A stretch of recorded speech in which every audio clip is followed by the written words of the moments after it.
बिस्मिल्लाहिर्रहमानिर्रहीम। व्यूवर्स कैसे हैं? आज आपकी खिदमत में लेकर आए हैं, सुप्रीम कोर्ट ने 14 मई के इलेक्शन के हवाले से दोबारा एक हुक्म सादर फरमाया है। और वो हुक्म क्या है और इसके साथ साथ जो है तहरीक इंसाफ का मुस्तकबिल क्या है।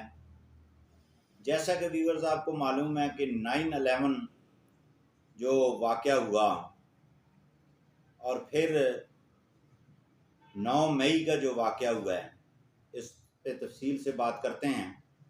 तो सबसे पहले तहरीक इंसाफ का जो मुस्तकबिल है, आप ये देखें कि जब से 9 मई के वाक़यात के बाद पीटीआई के फर्दन तमाम एमपीए, तमाम एमएनए बड़ी स्पीड के साथ छोड़े जा रहे हैं अपनी जमात को।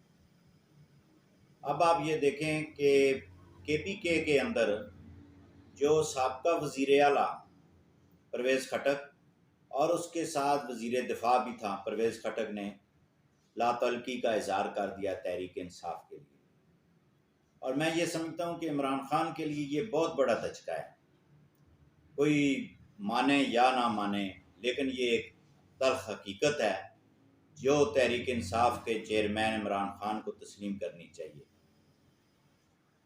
और परवेज़ खटक ने केपी से और जो सबसे काबिल एतमाद, काबिल भरोसा शख्स उस्मान बुज़दार, जिस पर जो है चेयरमैन इमरान खान ने मुतअद्दिद पीटीआई के सीनियर क़यादत के नाराज़गी होने के बावजूद इसको पंजाब का सीएम बनाए रखा।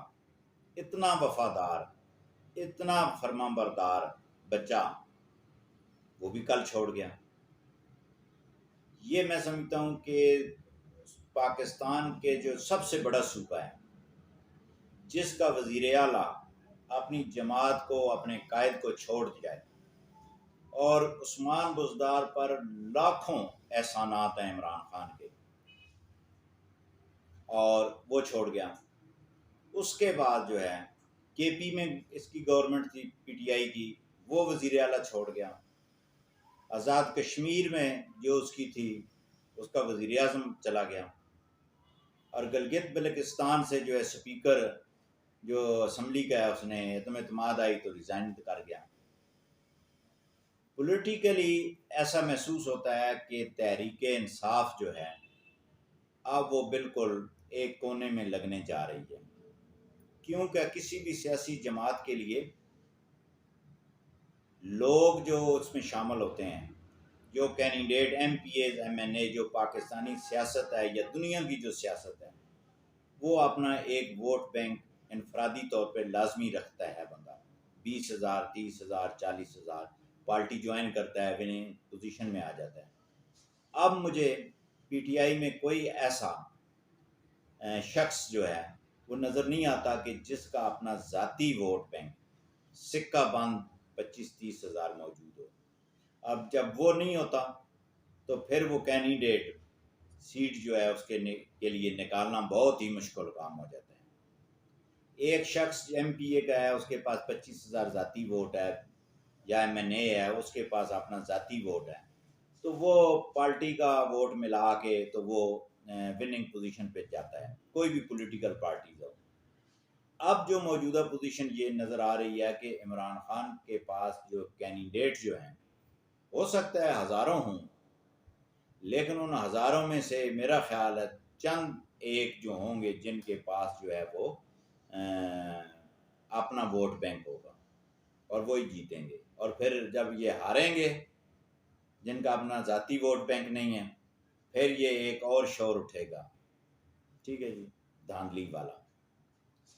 लेकिन इसके साथ साथ आप ये देखें कि 9 मई के बाद इमरान खान ने जो आवाज़ बुलंद की है, अब हमारी इतलात ये हैं कि वकला, पाकिस्तान के तमाम वकला को वो जमान पार्क बुलाया गया है और वहाँ पे उनको कहा कि आप जो है तहरीक इंसाफ को लीड करें, ठीक है जी, जल्द से जुलूस करें, मुकदमात की पैरवी करें, मेरा जो मौक़िफ़ है उसको जो है वो मीडिया पर लाएं। ठीक है, कारकुन तो अब ज़ेरे ज़मीन चले गए हैं, तो अब वकला को बतौर कारकुन इमरान खान इस्तेमाल करने के लिए सोच रहा है। और इसका एक इजलास भी हुआ है, मुतअद्दिद इजलास से लोग PTI के जो हामी वकला थे वो भी गए हैं, और वहाँ पे उनको जो है हदायत भी जारी की गई हैं, जो आइंदा चंद दिनों में बड़ी वाज़ेह तौर पर आपको पूरे मुल्क में ये सारी मूवमेंट नज़र भी आएगी। अच्छा, इसके साथ इमरान खान ने अब ये कहना शुरू कर दिया है कि जनाब मैं तो हर एक से मुज़ाकरात करने के लिए तैयार हूँ। ठीक है, गुज़श्ता कमों पेश भी 2016 से बल्कि 14 से इमरान खान इन सब को चोर डाकू लुटेरा कहता था, और जब इक़्तिदार में आया तो ये मिलता नहीं था, कहता था इन डाकुओं से मैंने बात नहीं करनी, इन चोरों से मैंने बात करनी नहीं करनी। फिर अब जो है, अब ये कहता है कि मैं मुज़ाकरात करने के लिए तैयार हूँ, बातचीत करने के लिए तैयार हूँ। और आपको याद होगा कि मौलाना फजलुर रहमान को ये मौलाना डीज़ल कहता था, फजलू डीज़ल, आपको अल्फाज याद हैं। और कल की तकरीर में वो ये कह रहा है कि मैं सबसे बात करने के लिए तैयार हूँ, और मैं मौलाना फजलुर रहमान साहब से भी बात करने को तैयार हूँ। असल में मैं ये कहता हूँ कि ये जो तब्दीली है, ये तब्दीली है। और आपको ये वाक़या याद होगा, बड़ा मशहूर है, कि एक माँ थी और एक उसका बेटा था, तो वो बड़ा बदतमीज़ था। वो हर वक्त गाली गलौज, गंदी ज़ुबान, गैर अखलाकी गुफ्तगू किया करता था। तो वालिदा उसको मना करती थी कि नहीं। तो फिर क्या हुआ कि जब पुलिस उसको पकड़ के ले गई, तो पुलिस ने रात रखा, उसका सॉफ्टवेयर अपडेट किया या हार्डवेयर अपडेट किया या जो भी, या रिफ्रेशर कोर्स उसको कराया।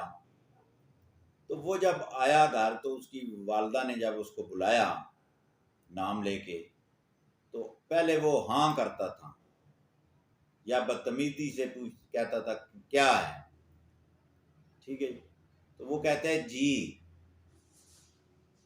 तो वो वालिदा गालबन उसकी पंजाबी थी, तो उसने ये पंजाबी में एक जुमला कहा, मैं सदके उन्हां दे जिन्हां तेन जी सिखाई। तो बात यह है कि अब इमरान खान जो है वो ये फजलुर रहमान से, जिसको फजलू कहता था, किसी का नाम बिगाड़ना चाहे छोटा है या बड़ा, मुआशरे में उसको किस निगाह से मुआशरा देखता है ये आप मुझसे बेहतर जानते हैं। और फिर जो है एलिगेशन, मकसद ये है कि मैं इंटरनेशनली दुनिया में और इंटरनेशनल मीडिया पे ये बात कह सकूं, मैं तो मुज़ाकरात के लिए तैयार हूं। अब ये जो है ना, गवर्नमेंट और ये मुज़ाकरात नहीं करना चाहते। लेकिन आपको याद होगा कि हर 3 घंटे के बाद इमरान खान यू टर्न लेता रहा है अपने दौरे हुकूमत में, और अभी भी लेता है।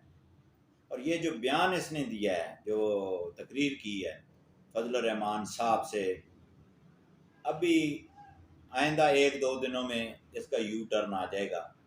वो क्या कहेगा। उधर मौलाना फजलुर रहमान ने ये कह दिया, बड़े वाज़ेह कह दिया है कि हम जो है ऐसे ना मुज़ाकरात पहले किए ना कभी करेंगे, गैर अखलाकी आदमी है, गैर संजीदा आदमी है, मुज़ाकरात की ज़रूरत नहीं है। और इसके साथ साथ अभी अभी जो खबर चली है, कोयटा में जो है वो एक वकील है अब्दुल रज़ाक, उसको कत्ल कर दिया गया है। अता तारड़ साहब अभी प्रेस कॉन्फ्रेंस कर रहे थे कि जनाब जो है वो इमरान खान के खिलाफ गद्दारी के मुकदमे में जो वो कंप्लेनेंट भी था और वकील केस भी लड़ रहा था, तो उसको कत्ल करा दिया गया है। और कल इमरान खान की उस केस में पेशी है। अब वो हुकूमत है, अता तारड़ साहब वो कह रहे हैं कि जो वकील का कत्ल हुआ है वो इमरान खान के ज़िम्मे है, क्योंकि इसने करवाया है, इसकी केस की पैरवी थी, तो वो कर रहा था मुखालिफ साइड से, और इसी ने कराया। अभी थोड़ी देर पहले प्रेस कॉन्फ्रेंस हुई। बहरहाल ये एक हुकूमती मौक़िफ़ है, उस पर हम कुछ नहीं कह सकते, लेकिन जो हक़ाइक़ जब सामने आएंगे।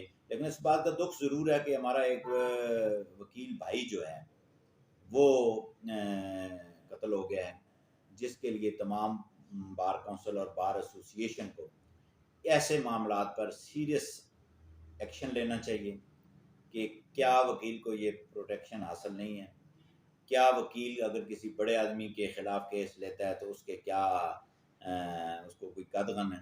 तो ये हमारी पाकिस्तान बार कौंसिल को सोचने का है। और उसके बाद जो है वो सूबाई बार कौंसिलें हैं, बार एसोसिएशन हैं, इनके बारे में ये सोचना ये ज़रूरी है। और इसके साथ साथ जो है एक प्लस पॉइंट ये आता है कि जो वकला हैं उन पे जब इमरान खान ने जो ये मीटिंग सारी कॉल की जिसका मैंने पहले बात की है, तो उसमें ये होता है कि वकला के ख़िलाफ़ अगर पर्चा होता है एजिटेशन के दौरान, तो पुलिस आम तौर पे वकला को अरेस्ट नहीं करती, क्योंकि बार एसोसिएशन का प्रेशर होता है और वो बेल आउट हो जाते हैं। तो इस तरह ये जो है हर अदारे को ये जो है ना यूज़ करने का इमरान खान ने एक जो है वो ढूंढा हुआ है और उसको ये इस्तेमाल करता है। बहरहाल एनी वकला जो हैं वो इस्तेमाल होने वाले नहीं हैं। इंशाल्लाह वो अपनी बार के साथ, बार एसोसिएशन के साथ स्टैंड करते हैं, रूल ऑफ लॉ के साथ स्टैंड करते हैं।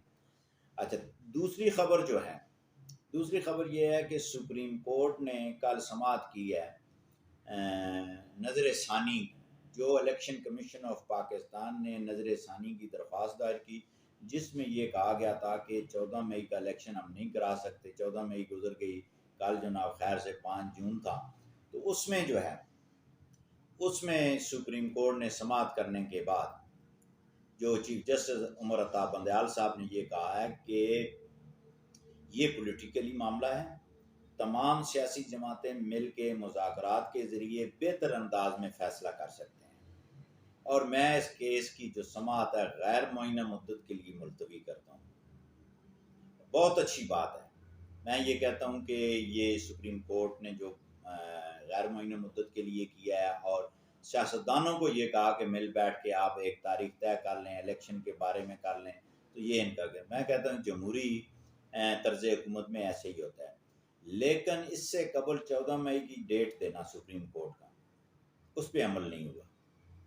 और मैं ये समझता हूँ कि सुप्रीम कोर्ट के उमर अता बंदयाल साहब ये समझते हैं कि जो है वो ये पार्लिमान का काम है मुतफिक होना, इलेक्शन पे बातचीत करना। अदालतें जो हैं वो इलेक्शन नहीं करा सकती। अदालतें जो चीनी का रेट कम नहीं कर सकती, टमाटर का रेट कम नहीं कर सकती, किसी हद तक हदायत दे सकती हैं। उसके बाद ये हुकूमत का काम होता है, एडमिनिस्ट्रेशन का काम होता है कि उसने अपनी डोमेन में रह के क्या काम करना है। और मैं ये समझता हूँ कि उमर अता बंदयाल ने 14 मई का जो ऑर्डर किया था वो अपनी डोमेन से हट के किया था। अभी ठीक किया है, फिर ठीक है, सियासतदान है, तमाम पॉलिटिकल पार्टी मुज़ाकरात करें, जिस डेट पे मुतफिक हों इलेक्शन करा लें। हाँ, ये ज़रूर है कि आरओ अगर गवर्नमेंट कहती है तो जुडिशरी का काम है कि आरओ प्रोवाइड करना, फ्री एंड फेयर इलेक्शन कराना में शामिल होना, ये अमल रहा है और होना भी चाहिए। अब जनाब आ जाएं कि जो 9/11 हुआ दुनिया में और फिर उसके बाद उस मुल्क ने जिसमें ये हुआ उसने फिर क्या किया। आज हमें अमेरिका, यूके की ऑर्गेनाइजेशन बुनियादी हकूक़ की बात करते हैं, हमें बताते हैं हकूक़ क्या हैं। 9/11 के बाद आपने क्या किया वहाँ पे, क्यों आपने वहाँ पे क्या क्या इक़दाम किए। मैं वो तफसील में गया तो वीडियो थोड़ी लंबी हो जाएगी, लेकिन शॉर्ट में आपको बता रहा हूँ। वहाँ बुनियादी हकूक़ नहीं थे, वहाँ क्या हुआ। उस वक्त तो आप ये समझते थे कि रियासत पे हमला हो गया, और 9 मई पाकिस्तान के अंदर इमरान खान के जो सपोर्टरान हैं, जो कारकुनान हैं, उन्होंने जब आर्मी तनसीबात पे किसी सिविलियन बिल्डिंग पे हमला नहीं किया, किसी सियासतदान के घर पे हमला नहीं किया, किसी हज़ारों जमातें हैं पॉलिटिकली, किसी के रहनुमा पे हमला नहीं हुआ, किसी के घर पे हमला नहीं हुआ, किसी पार्टी के सेक्रेटेरिएट पे हमला नहीं हुआ, दफ्तर पे हमला नहीं हुआ, सिर्फ आर्मी की जो है तनसीबात हैं, आर्मी की इमारात पे हमला हुआ है। तो इसको आप क्या कहते हैं कि ये आईने पाकिस्तान में बुनियादी हकूक़ की खिलाफ वर्जी हो रही है कि यहाँ पे जनाब जो है लोगों को अरेस्ट किया जा रहा है। या ये रियासत पे हमला इन्होंने किया है। ये 9/11 वाले वो जो हमें दरस देते हैं ना बुनियादी हकूक़ का, यूके वाले, ये यहूदी सारे, ये अगर ये समझते हैं कि बुनियादी हकूक़ है तो ज़रा वो भी नज़र डाल लें कि वहाँ क्या हुआ था। ये रियासत पे हमला है।